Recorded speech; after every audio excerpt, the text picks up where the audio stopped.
Okay, you ready? Let's do this. You're listening to Explore Magazine's Live the Adventure podcast. This is the podcast that delves deep into the outdoors, will inspire, inform, and get you stoked to explore. And I'm your host, David Webb. Welcome to episode 34 of Explore Magazine's Live the Adventure podcast. I'm David Webb. We've all heard the term superfood before, often in relationship to things like acai, a berry native to South and Central America, or coconut oil, maybe avocados. All of this, for Canadians anyway, would be imported, such is the way. So when I heard about a superfood that was being wild and sustainably harvested right here in British Columbia, and one that can bring you increases in energy, stamina, recovery, and more, I was very interested. Have you heard of pine pollen, a powdery dust harvested from the small male cones of the lodgepole or ponderosa pine? Maybe you're familiar with it as part of the tree's propagation, but as a superfood, this is where things get interesting. Today, my guests are Dr. Saeid Mushtagh and Burgess. They are the co-founders of a company called Canadian Pine Pollen, harvesters and retailers of, among other things, pine pollen products. And they've been on a journey of discovery to unlock the potential of this food for our benefit. You're going to want to stay tuned on this one. We balance science, nature, and sustainability. And if that's not enough, I even have a special gift for you at the end of the episode. So let's talk pine pollen with Dr. Saeid Mushtagh and Burgess. Dr. Saeid Mushtagh and Burgess. Welcome to Explore Magazine's Live the Adventure podcast. Dr. Saeid, how are you doing today? Good, great. Thanks so much. And Burgess, how are you? I'm grateful to be able to be part of this. Thanks so much for having us. Yeah, I'm really excited to learn more about this product. But first, let's hear a little bit about you. Dr. Saeid, where are you from and where do you live now? Where am I from? That's a long story. I was born and raised in Iran. I've been in Canada since I was 17. I lived in Toronto, I lived in Calgary, I lived in Yellowknife. That's how Burgess and I met. And now I'm in Vancouver and I have a practice, naturopathic practice. And that's where we run the Canadian Pine Pollen business out of it. Burgess, Northwest Territories, Yellowknife. Is that where you're from originally? Yeah. I grew up and actually spent a lot of time all around the north. My parents met in Ross River, Yukon. My mom was originally from Alberta, my dad from Saskatchewan. My dad had some relatives in the Yukon and went up there to apprentice welding, and my mom ended up doing some touring with her half-sister and ended up there. And I was born in Whitehorse, and then we ended up moving to Yellowknife, and I grew up in Yellowknife. We spent some time in Inuvik. My dad was working up there for a while. Yeah, and again, that's where I met Saeid as a patient. I had some skin conditions, some skin issues, and I think that was really the beginning of kind of how I kind of got more into health and nutrition, just by dealing with them and fixing up some of my routines and just the whole health journey and just us, Saeid and I, becoming friends. Just Yellowknife is not a big community. It's about 20 No. people. So, once you get to know somebody new, it's always nice to have a new friend if you got a lot in common and whatnot. So born in Iran and then in Yellowknife. What took you north of 60, Dr. Saeid? So when I graduated in 2006, there was a big push for pioneering naturopathic medicine to places where there wasn't anyone else. Right. At that time, there wasn't anyone practicing in Northwest Territories. There was one naturopathic doctor in Yukon in the territory across. There was a handful in Nova Scotia. Every province had at least one or two, but nobody in Northwest Territories. So I figured, I've always been adventurous. I've always been pushing myself towards the edge and a little bit past the edge. So figured of all places to go, that was one of the best things. And then from, the bigger, grander kind of like life experience of pursuing a spiritual path, there was a need for creating a junior youth group there within the Baha'i community. So it kind of like the two needs for service kind of merged into one big step. And I went for 3 years only. I was planning to be in Yellowknife for 3 years, do that service project, bring the medicine there, and hopefully by then another ND would show up in Yellowknife. And 3 years turned into 9 years. It often does, right? Yeah, it's an awesome place. You take away the busyness of the city and the clutter of commute in your time and the demand of just a big concrete jungle, and you you go into a place where it's more calm and relaxed, and it's just more grounding, and life takes a different shape. So it was awesome 9 years. Yeah, a good sense of community in those small places too. Burgess, how do you feel being raised in the North shaped you? Yeah, I guess like I really put a lot of emphasis on community of friends and not there's a lot of close friends that I have that I feel are basically family, and I think that is something that you wouldn't necessarily get maybe in a bigger city where you have a lot of acquaintances and maybe not as many Mm-hmm. close friends. So people you rely on, people you see every day, people you play sports with, people you went to school with, people everywhere in the community. And I honestly feel like even growing up in a place where it is small like that. A lot of your friends' parents become, in a way, an uncle in a way, or a Mm-hmm. second parent to yourself. You can spend a lot of time there. You don't really have to worry about locking your doors and whatnot, and too many. You don't hear the same types of challenges it is as growing down south. So there's a lot of trust. There's a lot of characteristics of being open and trusting and whatnot. Before we get any further, Dr. Saeid, in just a quick way, you could explain to our listeners what a naturopathic doctor is. In the simplest ways, a naturopathic doctor gets a similar training as a medical doctor. There is 4 years of undergraduate studies in sciences, and then 4 years of medical sciences, medical practice, with the exception that the end goal of a graduated naturopathic doctor is to preserve health, promote health, and use natural substances instead of chemical and pharmaceuticals. So, as a naturopathic doctor, state to state is different, province to province is a little bit different here in Canada. But you have the same rights to make lab requisitions and some prescriptions. But ultimately, we look at disease from more of a causality perspective. Like, what is the cause the person has? What's the reason for a disease to be there? And then that causality, oftentimes we investigated in the person's lifestyle, diet habits, some simple things is, simply as breathing properly, how much time do they spend reflecting and meditating, what are their movement habits. And the idea is that if you correct those, a lot of other things fall into place of their own, because the body's intelligent to heal itself. So, Dr. Saeid, you are the CEO of Canadian Pine Pollen. Burgess Andre, you are the president of Canadian Pine Pollen, and you are both the co-founders. Burgess, what is Canadian Pine Pollen? What do you do? We wild harvest pine pollen as a health food supplement. Pine pollen is something we came across as a superfood, probably 2016 or so, and Saeid being a close friend of mine and also someone I trusted a lot about getting nutritional advice and whatnot. Something I brought to his attention, and I thought he would have some information upon it since being a naturopath doctor and probably would have heard of it. And he has a lot of homeopathics that he uses in his clinic, and he had a really good knowledge and base of all kinds of different things. But this is something he wasn't aware of.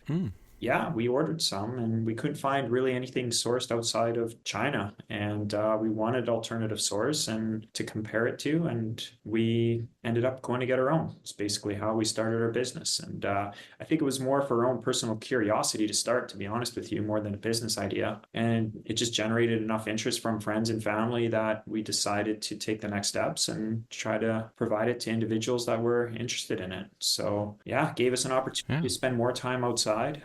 Experience our backyard from anything. That I think really the premise of our company is we really want to encourage people to be spending more time outside. I really think just spending time in nature is a medicine itself. We believe that here at Explore too. Our core purpose is inspiring outdoor experiences. We want everyone to get outside. Yeah.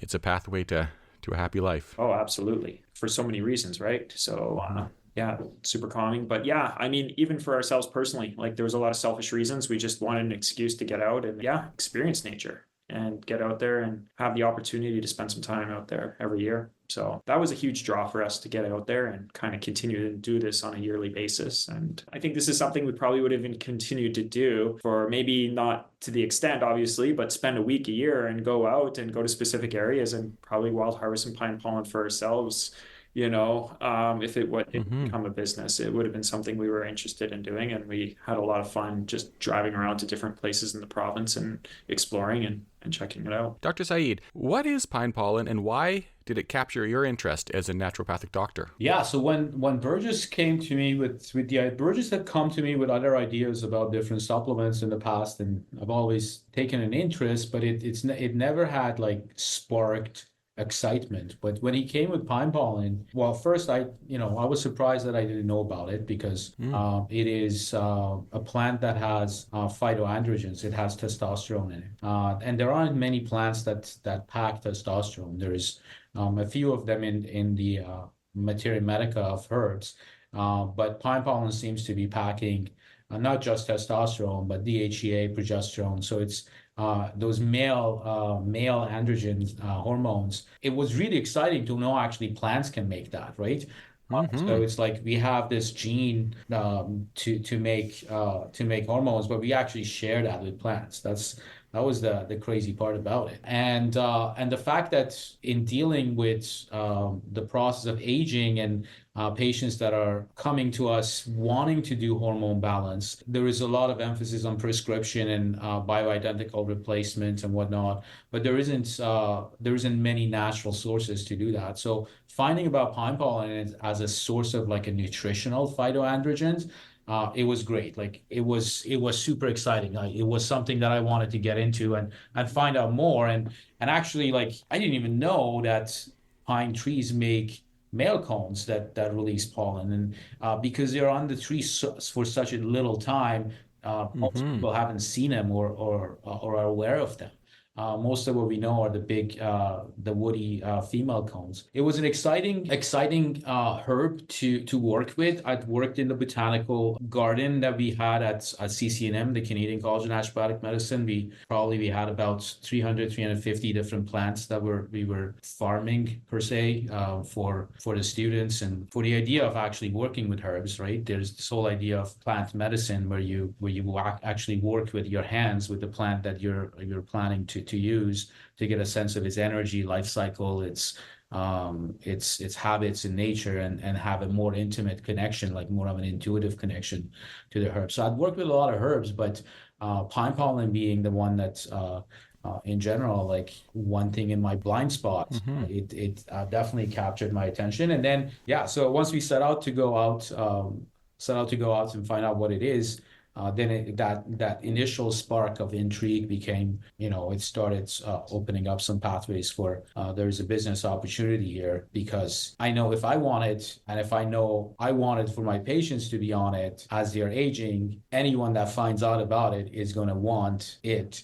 So there was a big educational opportunity for me to actually get in there and try to help my colleagues understand what this is. And there's a new medicine out there that we haven't been taught. And then from a business standpoint, everything in the market at a time was Chinese produced. So there wasn't anyone commercially viably making this outside China. So there was a business opportunity as well as an educational opportunity there. Yeah, so it was an opportunity to be outside. It was an opportunity for a new discovery. So I jumped on board with that. The more you learn about pine pollen, there's just so many real neat things about it that just sell you as why it's such a nutritional thing, and the sustainability of it, how it created an abundance each spring. And it's Mother Nature's superfood when you think about it. The reason why it is created in abundance is because it nourishes the forest floors every spring. So it's used as a fertilizer. It's used by all these small animals, insects, as, kind of way to promote the growing season each spring. So if you think about it that way, you're like, wow, it's so simple, but it's true. How can it not be good for humans, Yeah, it's one of those things. And once you get out in nature and just, realize how many other cool things are in there, and the opportunity to know that there's things in our forest being used as traditional medicine in our own country that we just doesn't get the same attention as things that are sexy from the Amazon rainforest and other places that you would, think that have all these different properties. But I think what we're trying to achieve as a company is, one, is getting people outside, and also just bringing attention to the value of our non-timber forest. Dr. Saeid, when you found out about it, what were the actual benefits that you saw from this product? Immediately, I started using it in my patients. That was the initial test. Like when you find something exciting, you always think of one or two patients that you've been working with that they could benefit from. That you've tried other things that haven't been a shift. At a time, I was the first place that we actually dried the pollen for Katesy First Nations. I had a patient there that had erectile dysfunction. It was not from any organic causation. He was older. He had diabetes and he had lost his morning erections. So the first patient that I actually put on this the tincture as soon as we got it was that, and we did it at a high dose. When within 2 weeks, he had a big smile on his face because his morning erections had come in. Most of my experience came from like patients. For myself, I was asymptomatic, meaning that I didn't have anything to complain to try. But what I found out was my sleep was more regenerative. Like when I started taking it after sleeping my typical 8 to 9 hours, I'm a sleeper. I felt more energy compared to my normal 8 to 9 hours. The other group of patients that responded well to it were menopausal patients that had hot flashes or low androgen symptoms of low libido, low sex drive, low dryness related to later on in aging. And then lastly, we started getting a lot of feedback from online clients that were buying it, which were younger and they were athletic.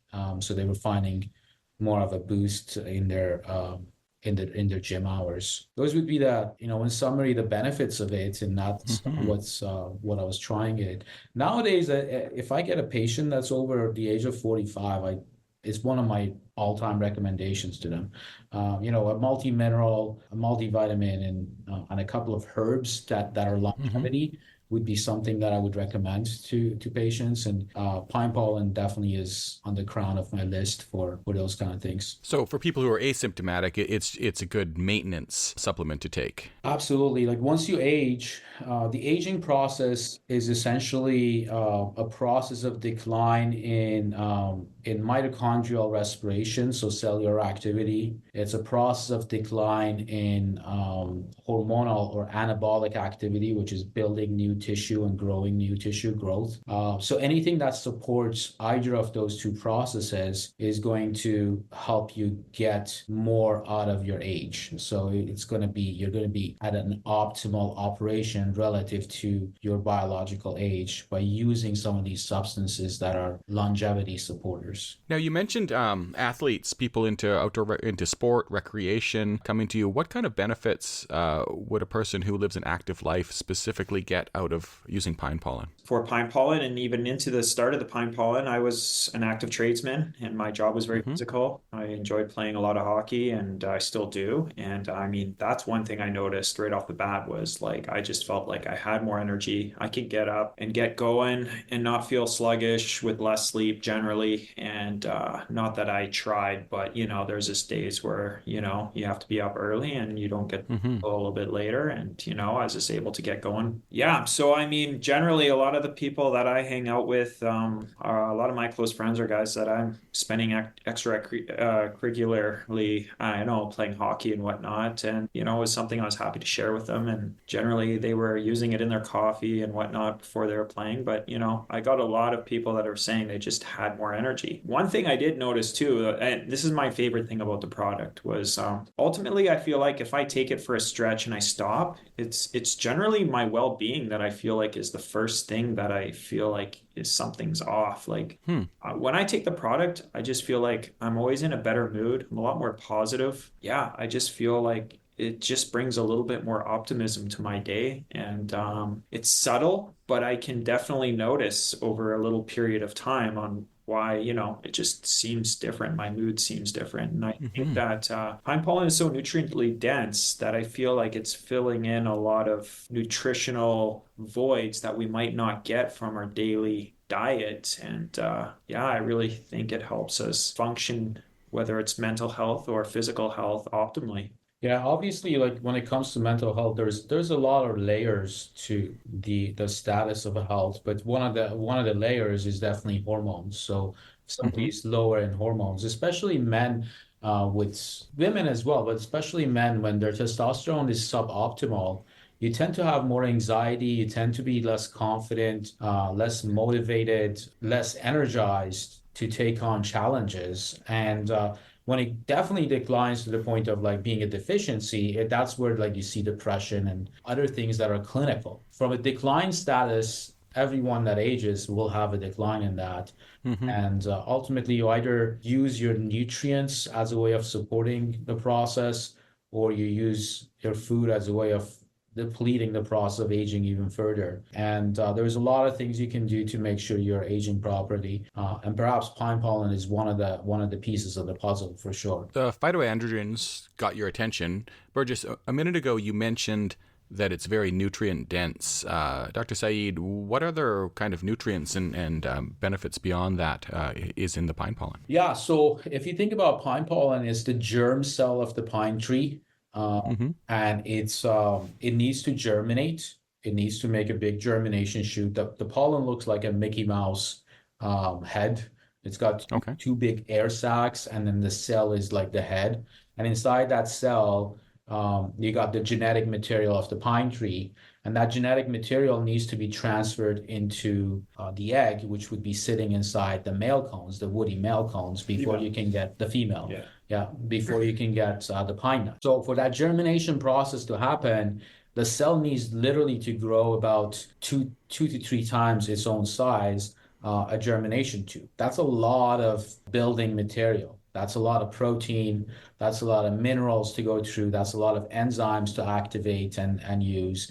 That's a lot of networks to lay down on which you can have this germination tube. So the tree loads it's with as much protein, as much antioxidants. The other thing to consider about the pollen is, this thing comes out of the male cones and it goes up into the air. Now it needs to land on a female cone. It's a single cell plant that is floating up in the air, exposed to UV and exposed to elements which are damaging its genetic material. So it actually needs to coat itself with lots of antioxidants, plant-based antioxidants, to protect from that UV damage. So that's another thing that's loaded in it. It's proteins, vitamins, minerals, but also antioxidants to protect. So it has those bases. So as a cell, it's really nutritionally dense. And the crown of that density is the phytoandrogens that it has, which falls under a whole class of enzymes called brasinosteroids, a steroid from the hormone standpoint, and brasino related to their initial discovery in the Brassicaceae family, cauliflower, and the rapeseed family. So they are enzymes that cause growth. The same way that our bodies use hormones, especially androgens, for growth. Plants are using them for growth. They're also using them to regulate their nitric oxide cycle. So the same way our metabolism uses nitric oxide to lead into orgasms, or lead into erections, or lead into the capacity to tolerate exercise and increase blood flow. Plants use nitric oxide cycles for their mobilization of the fluids and for a lot of their enzymatic activities. So that single cell pine pollen is packing everything it needs to do all of that, everything the tree needs to do, everything that germination process demands on it. Another cool thing about the cell itself is that it actually, when it germinates into an egg, it goes dormant for a year. And then the following year, the egg releases a signal which causes the germination tube to grow more. So it takes 2 years for a pine nut to come about. The first year is like the germination cycle of the pine pollen. The second year is the growth of the egg into the pine nut. So it's a 2-year cycle. I received some of your product the other day, and I've used it for a couple of days. It's the tincture and the powder. When you first started using it, how quickly did you see results? Yeah, I started with the powder, obviously. We started with the powder and then went into making extracts after that. But I would say within a week to 10 days, I was definitely noticing that there was more energy levels, and feel like it was definitely beneficial. I knew inherently that it had to be good for you. You know what I mean? So I was still convinced, whether it felt something or not, that it was good for me, just based on all the evidence around why pine pollen is healthy, but I would Mm-hmm. say that I could notice energy increases probably within a week to 10 days for sure after supplementing with it. Yeah, I found it doesn't really have much of a taste. So it's like whatever you're adding it to, it really doesn't interfere with, it's not something you have to plug your nose and drink back. Like No. there's a lot of other things out there like chlorella or spirulina, where Yeah. sometimes it takes a little bit of, I think anyone who's taken any supplements knows exactly what you're getting yeah, at. There are some yeah. that are pretty tough to take, and then it becomes kind of tough to take them long term, really, when you have to hold your nose every time. I actually started taking the tincture a couple days ago. I actually sort of disagree with you on one thing, is that I actually thought it tasted good. I put it into my juice and I tasted it and I thought it tasted good. So I did taste it and I enjoyed it. Thanks so much for that comment and the feedback. Tinctures have been in the works for the longest time. Like you have tinctures in the market, and tinctures tend to be either alcohol tinctures or glycerin tinctures or water-based. And there's advantages and disadvantages to any of them. So the formulation with this tincture being a dual extract with alcohol and glycerin is really unique in the world of tinctures. It's going through school and experimenting with herbs and prescribing with herbs. Over time, you notice people prefer to take capsules. They don't want as much liquids. And the drawback to it is maybe the convenience, maybe the travel, but for some, it's the issue of the alcohol being too strong. For others, it's the issue of not wanting to take glycerin. For others, it's the fact that you add preservatives to water-based and this and that. But so I wanted to have something that I would take myself. I've worked with a lot of alcoholic extracts and recommended it to a lot of patients. But when it came to taking them myself, taste buds, I prefer the capsules still.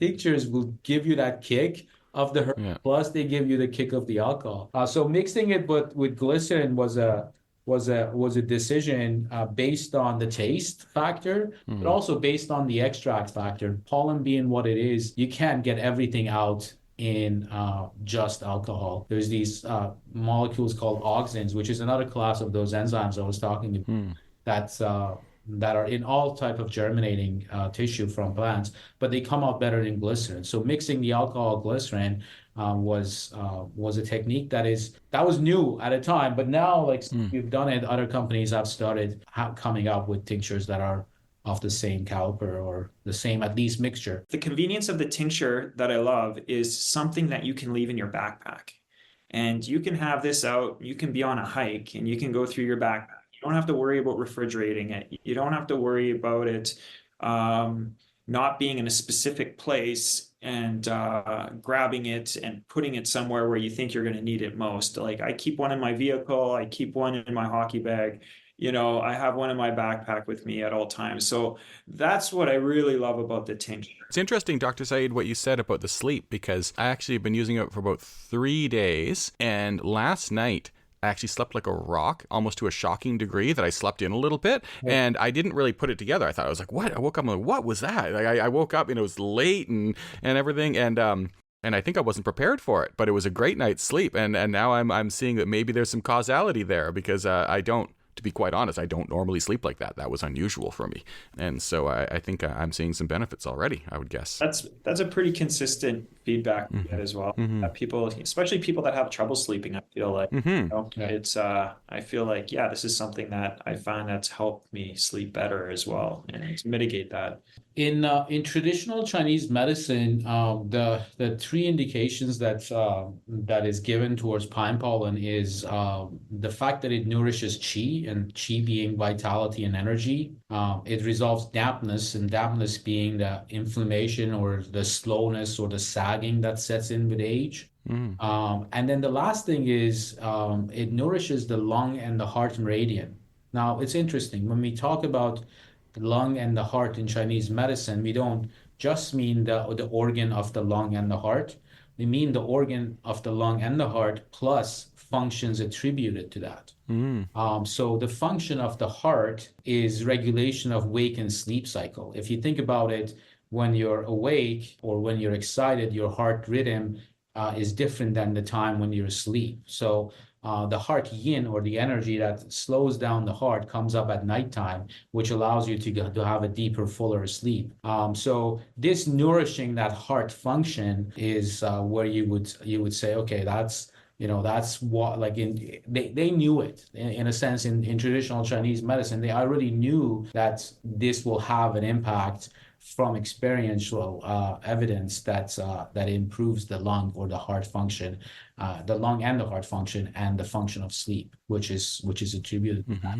Interestingly enough, another thing about heart, you say sense of well-being. The heart is the organ that experiences the elements of joy and apathy versus apathy, right? So like the more nourished your heart is, the more joy you have, and the less nourished it is, the more apathy and lack of motivation you will have. You guys have both talked about how important it was to harvest something here in Canada and where it comes from. I wonder if we could delve into the harvest a little bit. It's not like you have a pine farm, right? It is a wild foraged product. How does that happen, Burgess? Where does it come from? When? We start our harvest at lower elevations in British Columbia, and British Columbia for us has been very nice because we have a lot of different elevation, which means elevation is a better way to prolong our season of harvest than north-south. Like, I feel like generally you'll find an area where the elevation is pretty constant, and you'll find that everything is going to pollinate pretty consistent at the same time. We start our harvest beginning of May, more or less, at lower elevations. Yeah, and we have a lot of partnerships with people that own large parcels of land, so it's protected. So it's done on private land that you get access to? Yeah, we make partnerships with people, and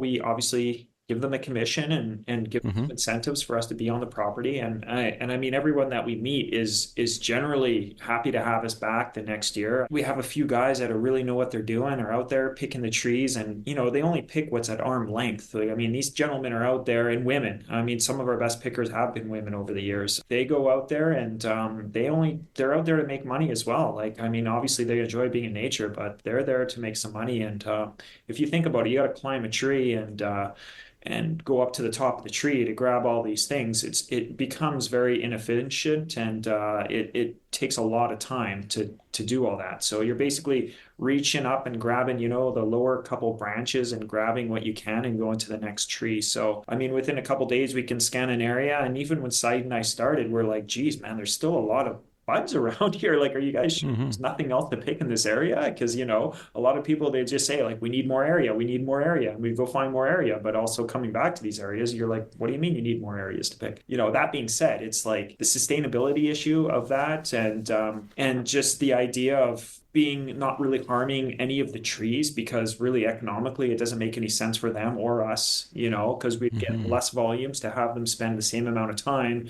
trying to grab more from a specific tree.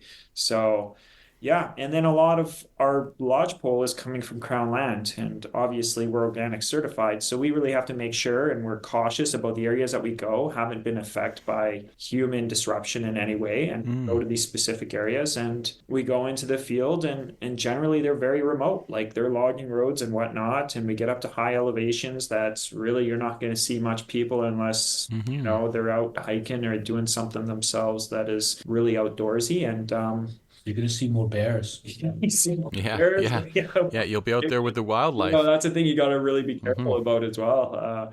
Kid you not, there's always a few bear stories every year about making sure people's got their for sure, their bear repellent on them and whatnot. So there's specific Crown areas. We got some mapping that we've had done over the years, so we generally have good ideas on where to go. And obviously our area has to grow each year too with demand. So we're constantly looking for new areas. And for us too, going back to the same areas we go back to each year, for us is a good model because it just proves the sustainability of our product, right? Like, we're going back and we're nurturing these areas, and we want to take care of them because these are areas that we want to go back to each year. We're familiar with them. We understand how much we can get from those areas. We want them to stay protected, and we want to make sure that people can benefit from this product for a long period of time, and keeping those places well preserved is really important to us to make sure we can continue doing this. So although we're finding new areas, like, finding the places that we've been to year after year, and understanding these areas and getting a really good idea of it just makes things more efficient for us. But also it's becoming like these areas, it's like a second home in a way. You know what I mean? You go to these areas and you're just familiar with them. It's a nice way to come to each spring and realize it and learn more about nature and those different microclimates in these different areas, and just have an idea and be comfortable and kind of know these little areas that you go to. That's really interesting what you said about the harvesting off the tree, because if you think of a pine tree, maybe 20 feet tall, 30 feet tall, but you're just taking at ground level, you're just basically grabbing what you can reach. So there's all these other male pine cones on the tree that you're not even touching at all. So it's not as if you're interfering with the propagation of the tree in any way. You're just skimming it. Even more so than that, you'll notice that the south facing exposure of the tree will pollinate before the back. So we might hit an area and it's not like we end up going back to the same area once we've picked it. So, like you could argue that there's some really big trees and you could spend a good amount of time just picking a small section out of that tree and 95% of it, it's still going to pollinate to nature. Is it regulated? Are there licenses you need, or how does that process go, especially when you're on Crown land? Yeah, wild harvesting Crown land in Canada is the regulation is limited to some wild mushrooms. Other than that, there is not much regulation because the industry is not big enough to or warrant the regulation. Right. There is some monitoring of activity around harvesting, but when it comes to other species and plants and whatnot in the Canadian forest, the industry is not big enough to warrant regulation just yet. One of the things that I notice, which I think increasing awareness about it is important, is the fact that we harvest from two different types of trees. We harvest from ponderosa trees and we harvest from lodgepole trees. Ponderosa trees, as far as economic value, they sit at the bottom of the totem pole. Like foresters don't like it because the wood doesn't have as much commercial value. The ranchers don't like it because the needles tend to be toxic to female cows. So they want less of it on their land. So traditionally, anywhere there is some First Nation land, you see a preservation of these trees. But outside that, on the ranch lands and whatnot, they've been cut down quite a bit. And in areas where the forestry tried to develop them, they planted them so closely and in so much density that the beetle has become a problem now, and with the global changes in temperature. So I really think it's increasing awareness that they have, like ponderosa trees have economic value, they have health value, they have nutritional value. And this is a non-timber value of the tree too, which is rare and fantastic. It is. And I mean, the thing is, it's a native species of, Canadian forests. The pine tree is a prehistoric plant. If you think of a lot of those single-celled organisms, that we value as kind of superfoods, whether it's phytoplankton and all this kind of stuff, and now pine pollen and whatnot, it's important to keep these areas kind of as they were thousands of years ago. And these were the types of plants, and this was the biodiversity that was, in our landscape all those thousands of years ago. So, I mean, changing it, it's going to change not just the trees that are there, it's going to change all of the microbiome and all the environment of, all the different types of insects and plants and whatnot living around it. What does the harvest season look like for you? I mean, it's not very long. How long is it? No, it's fast and hard. It is. And I mean, it's even longer than you anticipate generally. Like now we've been through it a few times. We know what to expect, but harvest starts beginning of May, but there's a lot of preparation that goes before we even get in the woods, right? Like we got to get everything cleaned up and ready and organize a crew that wants to go out there and be team with us. Do you two go out as well? We do. We both go out. Right. I mean, I generally spend the summer out there, and Saeid comes in whenever he can. And there's also now, we used to do everything in the field. We used to do all our drying in the field. So that meant that we had to commit more time being in the field, both of us together at the same time. There's no way to manage people picking at the same time as doing the drying. And that's something that we're really proud to be able to handle all that ourselves. I mean, again, that's quality assurance that we know that we're taking care of every step of the way and it's being done well. But now that we have set up here in Vancouver in the Lower Mainland, just because doing everything off the grid was not really sustainable long term. Like we got to the point where, we could do as much as we could do the way we were doing it. And it was time to take that next step, which meant we needed to be on the grid. So our solution to that would be one person here more or less in Vancouver most of the time in order to take care of the drying process as stuff comes to town, and someone else in the field to manage, the harvest. And but yeah, we both get an opportunity to get out there, even if it's for a little bit. We both get to experience that. But the harvest is, yeah, it's the guys get out there at 7 in the morning. Their product comes back usually by sundown. And a lot of these people, like I mentioned before, they're out there to make money. They're very disciplined. They want to get as many sunlight hours as they can out in the field doing this stuff. And they're coming back with large amounts of product. And usually that's when my day is noon, when they're coming home with their product. Like, I need to make sure that this product that has been picked is not going to go bad, because there's this thing they say, the sooner it goes bad just means the healthier it is. Well, Right. That's something you can say about pine pollen for sure. Like, it's in these crates, and you can't imagine the amount of heat that they give off. And it's just Right. a lot of the bacteria and the mold and fungus and whatever else is in there, that it's just so, like, it's so rich in biodiversity and a little life and all that kind of stuff. It just gives off a crazy amount of heat. So if we don't get that in an area that's either drying or cooling down, it'll spoil on us. Like, you'll see that it'll start developing a little bit of mold and whatnot, which is not food safe. So, No. once that product comes in and we have everybody, all their product weighed, it goes into a little reefer that we have, and it goes in there until it gets back to Vancouver. Sounds like it was pretty fast and furious, a little bit stressful, a little bit hectic time, but Definitely a fast and furious without the starting point, because with a race, exactly what the time of the start is. With this, right. the weeks leading into the first harvest, everybody's empty, ready to go out there, but the product is not ready. It's not ripe to be picked. So you're waiting, and so you're just watching it. Basically, you're watching for go time, essentially. You're scouting and watching, following heat days, and it looks like we got a couple more days here, and then we'll get rain, and then next thing you know, it's like, okay. And then you get some people like, okay, well, I'm going to come back in a week, and next thing I come back in a week, and everybody's already going, right? and oh my gosh, but that's the way it is. It's you get a few hot days, and next thing you know, everything's ready to go. You get a couple cool days, and people are sitting around. So it's finding that balance. But obviously, as years go on, we get a better idea of how things look and when it's ready to be prepared.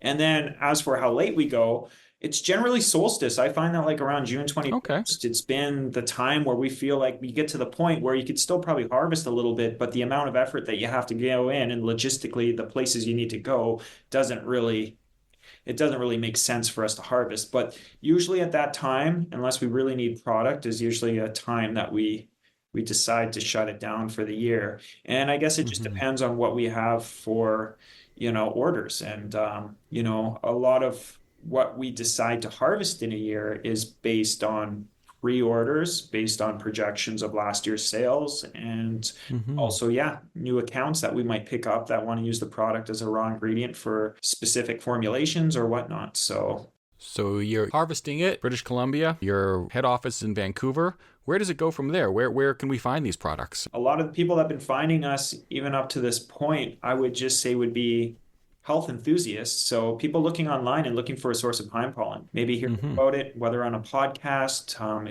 It's generating more and more interest. People are becoming more aware of it. So I think that we get a lot of customers reaching out to us and excited that they found us, because we're one of the sources to have wholesale pine pollen out there, and it's sourced from an area other than China, which generates a lot of interest. And then we have white labeled for companies. So there's a company out of the States that's called Ascent. So we basically package up their product for them and get it labeled for them, and they have their own revenue chain on how they get it out. And then we have companies that we've worked with in the past, like Daily Harvest, for example, and they use their product as an ingredient. If a lot of people find you because they are looking for pine pollen, what would you say to someone who's hearing about it for the first time right now? Spend some time researching it. Don't take our word for it. There's a lot of information on the internet. We got a great research page. So that's a lot of third-party testing. There's a lot of studies that have been done on it over the years. There's lots of books on it.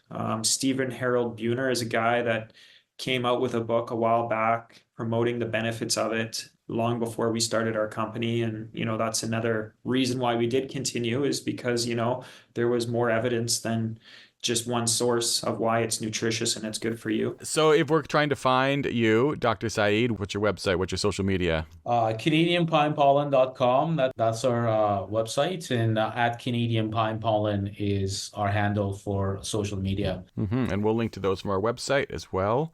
Thank you, Dr. Saeid and Burgess, for joining me today. This was really informative, and I really recommend anyone listening to this go to the website, check it out. There's some great videos. You can see some of the harvesting firsthand. You can hear some more information, learn some more. There's some educational resources, but it's definitely worth your time for this Canadian product by two people who are very passionate about what they do. So I appreciated you sharing that passion today. Thanks so much. Really appreciate being here. What do you think? Were you familiar with the benefits of pine pollen before? Are you a convert? I am. I've been using it now for more than 2 weeks, and I'm feeling subtle but tangible benefits in terms of my energy and sleep. Plus, I love the story. I can't wait until spring to go for a hike and take a look at some of these pine pollen producing cones for myself. Foraging can be such an impactful way to connect your outdoor recreation passions with a new appreciation for the land, which, as my guest said, was part of their story. All right. I almost forgot about your gift. When you go to CanadianPinePollen.com and make a purchase, enter discount code EXPLORE20 for 20% off your purchase. Anytime, any product. That's EXPLORE20 at CanadianPinePollen.com. Thanks for tuning in today. I'm David Webb, and hey, live the adventure.